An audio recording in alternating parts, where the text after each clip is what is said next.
Hi friends, അസ്സാം വലൈക്കും. ഇന്ന് ഞാൻ നോമ്പ് തുറക്കുമ്പോഴേക്കും നല്ലൊരു സ്നാക്കിൻ്റെ റെസിപ്പി ആയിട്ടാണ് വന്നിട്ടുള്ളത്. അപ്പോൾ അതിന് വേണ്ടിയിട്ട് ഇതാ ഒരു ബൗളിലേക്ക് 2 കപ്പ് മൈദ ചേർത്ത് കൊടുത്തിട്ടുണ്ട്. 1 ടേബിൾ സ്പൂണ് കോൺഫ്ലോർ ചേർക്കുന്നുണ്ട്. പിന്നെ ആവശ്യത്തിനുള്ള ഉപ്പ്, 2 ടേബിൾ സ്പൂൺ ഓയിൽ കൂടെ ചേർത്തിട്ട് നന്നായിട്ട് എല്ലാ ഭാഗത്തേക്കും ഓയിലാവുന്ന രീതിയിലൊന്ന് മിക്സ് ചെയ്തിട്ട് കൊടുക്കുക. അതിന് ശേഷം നമുക്ക് ഇതിലേക്ക് ആവശ്യത്തിനുള്ള വെള്ളം ഒഴിച്ചിട്ട് കുറച്ചായിട്ട് ഒഴിച്ചിട്ട് ഇത് നന്നായിട്ട് തന്നെ കുഴച്ചിട്ടെടുക്കുക. അപ്പോൾ മാവൊക്കെ നന്നായിട്ട് കുഴച്ചെടുത്തിട്ടുണ്ട്. ഇത് കുറച്ച് നേരം ഒന്ന് റെസ്റ്റ് ചെയ്യാൻ വെക്കുക. അതായത് ഇതിൻ്റെ ഫില്ലിങ്ങൊക്കെ റെഡിയാക്കുന്ന ആ ഒരു ടൈം മതി റെസ്റ്റ് ടൈമേ. ഇനി ഇതിലേക്ക് വഴറ്റിയെടുക്കാൻ വേണ്ടത് ഇത്രയും ഐറ്റംസാണ്. 3 വലിയ സവാള എടുത്തിട്ടുണ്ട്, ഒരു മീഡിയം സൈസ് ക്യാപ്സിക്കം, പിന്നെ 2 തക്കാളി എടുത്തിട്ട് ഉള്ളിലത്തെ കുരു ദശയൊക്കെ കളഞ്ഞിട്ട് എടുത്തിട്ടുണ്ട്, കുറച്ച് മല്ലിയില. ഇനി ഇതൊന്ന് വഴറ്റിയിട്ടെടുക്കുക. അതിന് വേണ്ടിയിട്ട് പാനിലേക്ക് ഓയിൽ ഒഴിച്ചു കൊടുത്തിട്ടുണ്ട്. 1 ടേബിൾ സ്പൂണ് വെളുത്തുള്ളി പൊടിയായി അരിഞ്ഞതും അതുപോലെ തന്നെ ഇഞ്ചി അരിഞ്ഞതും എടുത്തിട്ടുണ്ട്. ഇതൊന്ന് നന്നായിട്ടൊന്ന് വഴറ്റിയിട്ടെടുക്കുക. അതിനുശേഷം ഇതൊന്ന് വഴന്ന് വന്നതിന് ശേഷം നമുക്ക് ഇതിലേക്ക് കട്ട് ചെയ്തിട്ടുള്ള സവാള കൂടി ചേർത്ത് കൊടുക്കുക. സവാളയുടെ കൂടെ എല്ലാം ഒരുമിച്ച് ഇട്ട് കൊടുത്തിട്ട് അങ്ങനെ ചെറുതായിട്ടൊന്ന് വഴറ്റിയെടുക്കുകയാണെങ്കിൽ അങ്ങനെ ചെയ്യാം കേട്ടോ. ഞാനിപ്പോൾ ഇവിടെ സവാള നന്നായിട്ട് വഴന്നു അതിന് ശേഷമാണ് ബാക്കിയുള്ളതെല്ലാം ചേർത്ത് കൊടുക്കുന്നത്. അതാ സവാള നന്നായിട്ട് വഴന്നു വന്നിട്ടുണ്ട്. ഇനി നമുക്ക് ബാക്കിയുള്ളതെല്ലാം ഒരുമിച്ച് അങ്ങ് ഇട്ട് കൊടുത്തിട്ട് വഴറ്റിയിട്ടെടുക്കുക. ക്യാപ്സിക്കം വഴറ്റിയിട്ട് കഴിക്കാൻ ഇഷ്ടപ്പെടാത്തവർക്കാണെങ്കിൽ ഏറ്റവും ലാസ്റ്റ് ഇത് ചേർത്ത് കൊടുത്താൽ മതി. അങ്ങനെ അതാ എല്ലാം ചേർത്ത് കൊടുത്തിട്ടുണ്ട്. ഇനി ഇതൊന്ന് നന്നായിട്ട് വഴന്നു വരട്ടെ.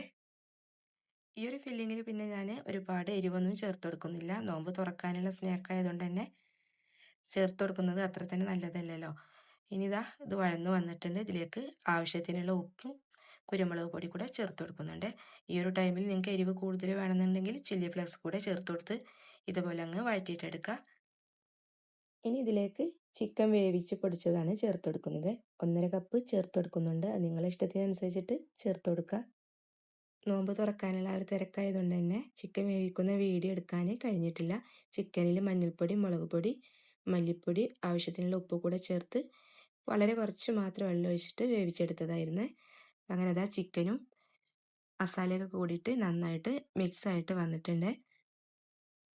ഇനി നിങ്ങൾക്ക് ഇഷ്ടമാണെങ്കിൽ ഇതിലേക്ക് കുറച്ച് ക്യാരറ്റ് ഗ്രൈൻഡ് ചെയ്തിട്ടും ചേർത്ത് കൊടുക്കുക. അതൊക്കെ ഓരോരുത്തരുടെ ഇഷ്ടത്തിനനുസരിച്ചിട്ട് ഫില്ലിങ് ചേഞ്ച് ആക്കുക.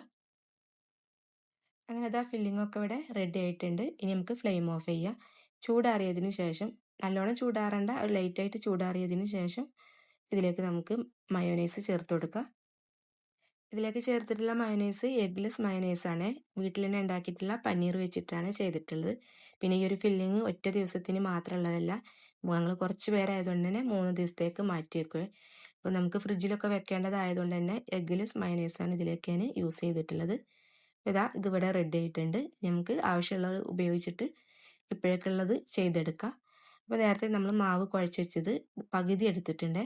പകുതി എടുത്തിട്ട് ഇതുപോലെ അങ്ങ് നേരിയതാക്കിയിട്ട്, ഒരുപാട് നേരിയതുമല്ല എന്നാലോ ഒരുപാട് കട്ടിയും പാടില്ല, ആ ഒരു രീതിയിൽ നമുക്കിത് പരത്തിയെടുക്കാം.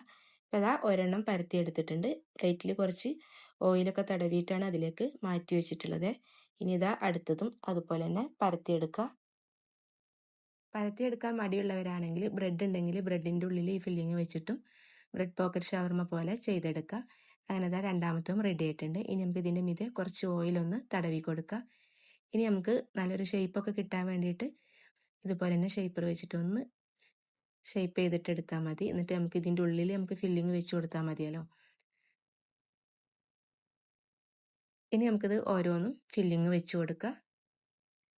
ഇതുപോലെ ഒന്നിച്ച് പരത്തി ചെയ്യണ ഇഷ്ടമില്ലെങ്കിൽ ഓരോ ചെറിയ ബോൾസ് എടുത്തിട്ട് അതുപോലെ ചെയ്തെടുത്താലും മതി. ഇനി നമുക്ക് ഇതിലേക്ക് ചീസാണ് വെച്ച് കൊടുക്കേണ്ടത്. അപ്പോൾ ഒരു ചീസിനെ 4 പോർഷൻ ആക്കിയിട്ടാണ് വെച്ച് കൊടുക്കുന്നത്. ഇനി നമുക്ക് അടുത്ത ചപ്പാത്തി ഇതിൻ്റെ മീതെ വെച്ച് കൊടുക്കുക. എല്ലാ ഭാഗവും കവർ ചെയ്യുന്ന രീതിയിൽ ഇതൊന്ന് അടച്ചു കൊടുത്താൽ മതി. ഇനി ഇത് നേരത്തെ ഞാനൊരു ഗ്ലാസ് വെച്ചിട്ടാണല്ലോ ഷേപ്പ് ചെയ്തത്. ആ ഗ്ലാസ് വെച്ചിട്ട് തന്നെ ഇത് കട്ട് ചെയ്തിട്ട് എടുക്കുക. ഇപ്പോൾ കണ്ടില്ലേ, നല്ലൊരു ബണ്ണിൻ്റെ പോലെ ആ ഒരു രൂപത്തിലായിട്ട് കിട്ടും. ഇനി ബാക്കിയുള്ള മാവ് എടുത്തു മാറ്റിയിട്ട് നമുക്ക് ഓരോന്നും പ്ലേറ്റിലേക്ക് വെച്ച് കൊടുക്കുക. നേരത്തെ ഓയിൽ പുരട്ടിയ പ്ലേറ്റ് ആയതുകൊണ്ട് തന്നെ നമുക്കിത് ഒട്ടിപ്പിടിക്കൊന്നുമില്ല. അതിലേക്ക് ഓരോന്നും എടുത്തു വെച്ചിട്ട് നമുക്ക് അടുത്തതും ഇതുപോലെ തന്നെ ചെയ്തെടുക്കുക. ഇതിൻ്റെ ബാക്കിയുള്ള മാവായിട്ട് പരത്തി എടുത്തിട്ടുണ്ടായിരുന്നു. ഫില്ലിങ് വെച്ച് കൊടുക്കുക. ഈ ഒരു ഫില്ലിങ്ങിലാകെ 5 എണ്ണം വെക്കാനുള്ളതേ ഉള്ളൂ. ഒരു കഷ്ണം ചീസ് കൂടെ വെച്ച് കൊടുക്കുന്നുണ്ട്. എന്നിട്ട് നമ്മൾ അടുത്ത ചപ്പാത്തി കൊണ്ട് കവർ ചെയ്തിട്ട് കൊടുക്കുന്നുണ്ട്. ഇനി നേരത്തെ പോലെ തന്നെ ഗ്ലാസ് വെച്ചിട്ട് ഷേപ്പ് ചെയ്തിട്ട് എടുക്കുക. ഇനി ഇത് നമ്മൾ ഫ്രൈ ആക്കുന്നതിൻ്റെ തൊട്ട് മുന്നേയാണ് ഇതുപോലെ റെഡിയാക്കാവൂ. കാരണം ഇതിൽ ഫില്ലിങ്ങിൽ മയോനൈസ് ഉള്ളതുകൊണ്ട് തന്നെ ഫ്രൈ ആക്കുന്ന സമയത്ത് പെട്ടെന്ന് അങ്ങ് പൊട്ടിപ്പോവും. അങ്ങനെ ഇതിവിടെ റെഡി ആയിട്ട് കിട്ടിയിട്ടുണ്ട്. പിന്നെ ഓയിൽ ചൂടാക്കാൻ വെച്ചിട്ടുണ്ടായിരുന്നു. ഓരോന്നും അതിലേക്ക് അങ്ങ് ഇട്ട് കൊടുക്കുക. ഒരു ട്രിപ്പിൽ ഇതേപോലെ തന്നെ ഒരു 6 ഇട്ടിട്ടാണ് ഞാൻ ഫ്രൈ ആക്കിയിട്ട് എടുക്കുന്നത്. ഇതിങ്ങനെ ഒരു സൈഡ് ആയി കഴിഞ്ഞാൽ മറിച്ചിട്ട് കൊടുക്കുക. ഇതിലിതാ ഒരെണ്ണം പൊട്ടിയിട്ടുണ്ടായിരുന്നു. അപ്പോൾ ആ ചീസ് അങ്ങ് ഉള്ളിൽ നിന്ന് പുറത്തേക്ക് വന്നിട്ടുണ്ട്. അതുകൊണ്ടാണ് ഞാൻ നേരത്തെ പറഞ്ഞത് നേരത്തെ തന്നെ ഇത് റെഡിയാക്കിയിട്ട് വെക്കരുതെന്ന്. അങ്ങനെതാ നമ്മുടെ സ്നാക്ക് ഇവിടെ റെഡി ആയിട്ടുണ്ട്. ഇനി ഇതുപോലെ തന്നെ അടുത്തതും ഫ്രൈ ആക്കിയിട്ട് എടുക്കുന്നുണ്ട്. ഇനി ബാക്കിയുള്ളതും ഇതുപോലെ അങ്ങ് റെഡിയാക്കിയിട്ട് എടുക്കുക. അപ്പോൾ നിങ്ങൾക്ക് എന്തായാലും ഇത് ഇഷ്ടപ്പെടും. നോമ്പ് തുറക്കുമ്പോൾ ഇത് ഒരെണ്ണം കഴിച്ചാൽ തന്നെ വയറ് നിറയും. കുട്ടികൾക്കും നന്നായിട്ട് ഇഷ്ടപ്പെടും. നിങ്ങൾക്ക് ഇത് ഇഷ്ടപ്പെട്ടിട്ടുണ്ടെങ്കിൽ ലൈക്ക് ചെയ്യുക. നിങ്ങളുടെ ഫ്രണ്ട്സ് ആൻഡ് റിലേറ്റീവ്സിനൊക്കെ ഒന്ന് ഷെയർ ചെയ്ത് കൊടുക്കുക. സബ്സ്ക്രൈബ് ചെയ്യാതെ കാണുമെങ്കിൽ സബ്സ്ക്രൈബ് ചെയ്യുക. ഇൻഷാ അല്ലാഹ് ഇനി നെക്സ്റ്റ് വീഡിയോയിൽ കാണാം.